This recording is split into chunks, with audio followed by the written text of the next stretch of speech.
选战已经到最后的关键的阶段，国民党高雄市长候选人郭志温积极去市场庙口拜票演讲，更加一直找哪样大咖的人来冲选情。这包括新北市长还有下晡讲要陪郭志温扫街。国民党行动的中常会拍算伫7九要到高雄开会。前高雄市长韩国瑜嘛听讲要伫选战的黄金周罗南去辅选。市长但其嘛是老神在在回应讲，欢迎哪样政治人物加去高雄行行咧。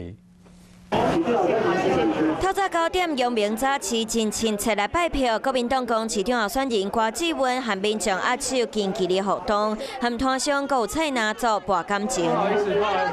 和时间咧比赛，郭志温拜票行程排甲真满，佫一直邀请大咖来替伊加持。新北市长侯友宜下晡佫一摆路南辅选，用行路的方式陪伊扫街。国民党行动中常会到雨刷去高雄，党主席朱立伦等等党务以及主管拢会参加，佫有选前黄金周传出韩流会来甲伊斗相听。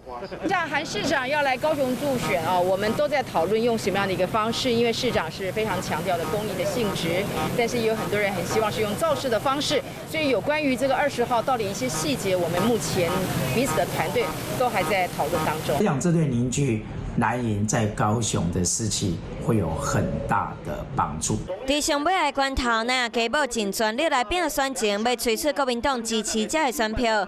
另外，咧拼连任的市长陈其迈伫正式请假进前，又按维持市政，阁有选战的行程。针对对手郭志温，直直找大咖坐镇，陈其迈嘛以地主的身份老神在在来回应。